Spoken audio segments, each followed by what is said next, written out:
This is the story of a man who started as a failed artist, a nobody, and managed to drag an entire nation into the abyss. How is this possible? How could a man who, in 1913, lived in a small Munich apartment, penniless, without a high school diploma, rejected by the Academy of Fine Arts, become the unchallenged leader of a major power just 20 years later?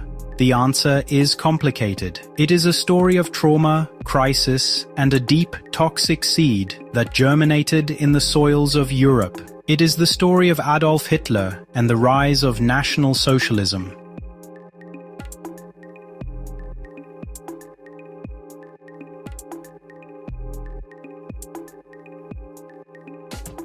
Before we talk about dictatorship and war, we must understand where he came from. We must start at the very beginning, in Imperial Germany, on the streets of Vienna, and in the trenches of World War I. To understand the later radicalism, one must see the early humiliations. Adolf Hitler was born in Braunau am Inn, Austria, in 1889. His youth was marked by conflicts with his authoritarian father Alois, and one central, unfulfilled desire: he wanted to be a painter.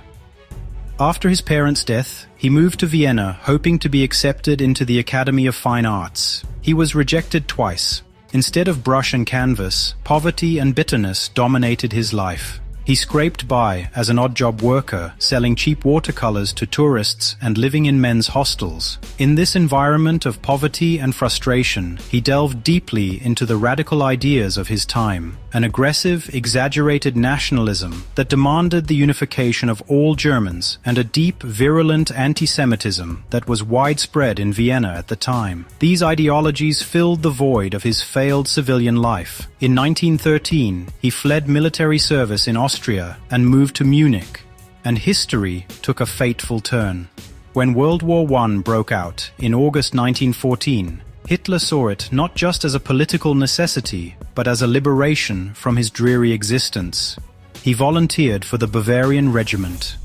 For him, the war was not just a fight, but an existentially necessary cleansing for Germany. He served as a dispatch runner, a dangerous duty where he was wounded several times, including a gas attack that temporarily blinded him. Although he only reached the rank of corporal, the front was his home. It gave him a purpose and a community he had never found in civilian life. The news of the war's end in November 1918 reached him at the hospital in Pasewalk. And, for him, it was not a defeat, but a betrayal. The war that had given him everything was lost. The armistice and the subsequent Treaty of Versailles became the collective trauma of the German nation. The 1919 treaty not only sealed the defeat, but also imposed massive reparations, territorial cessions, and a drastic reduction of the military on Germany. Hitler and millions of other nationalists saw this as a disgrace that came from within. The belief in the undefeated army was poisoned by the so-called stab-in-the-back myth, Dolchstoßlegende. The stab-in-the-back myth claimed that the brave army at the front was not defeated by the Allies, but was stabbed in the back by internal enemies, primarily communists and Jews. This narrative was not just a lie, it was a brilliant political move.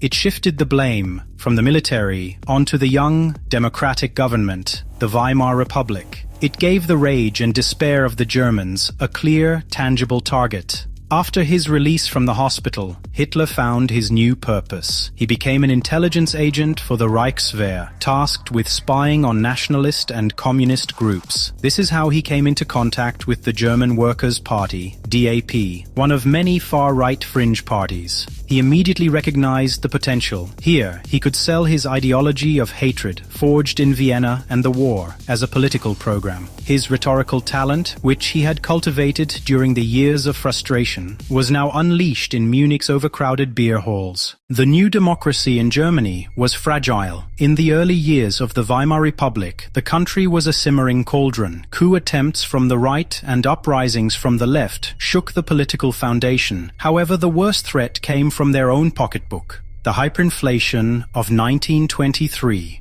Money lost value daily. Bread cost millions, then billions of Reichsmarks. The savings of the middle class, the basis of any stable society, were wiped out. This economic destruction did something crucial. It destroyed people's faith in the state, in democracy, and in reason. citizens desperately sought salvation, a strong, decisive hand. In this chaos, the small DAP was renamed the National Socialist German Workers' Party, NSDAP, and grew rapidly. Hitler used the inflation and the fear to simplify his message: we are innocent, the others are to blame. He developed the Sturmabteilung, SA, his paramilitary thugs, to intimidate political opponents on the streets and to demonstrate that the NSDAP was the only party capable of establishing order. Encouraged by Mussolini's success in Italy and convinced that the government was collapsing into chaos, Hitler decided to act in November 1923. He attempted to seize the Bavarian government in a Munich beer hall and then, similar to Mussolini, march on Berlin. It was the so-called beer hall Putsch. The march ended in disaster in front of Munich's Feldherrnhalle when the Bavarian police opened fire on the Putschists. Hitler was wounded and arrested, but what seemed like the end was actually the biggest turning point. Hitler was not only favored by the very light sentence of 5 years, he used the time. In prison, he wrote his political manifesto, Mein Kampf, My Struggle.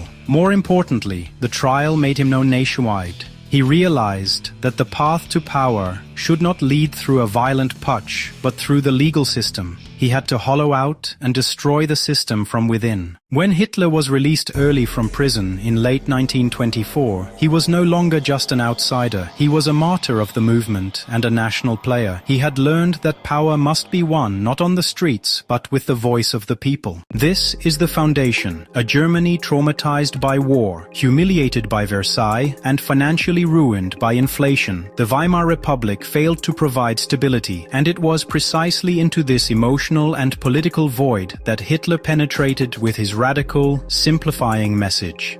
In the next video, we will see how this outsider climbed the final step to power. The Great Depression of 1929, the role of the modern propaganda machine, including publishers like Bertelsmann, who spread his ideology, and the fatal intrigues that handed him the chancellorship on January 30th, 1933. Don't miss Video 2, The Ascent to Power.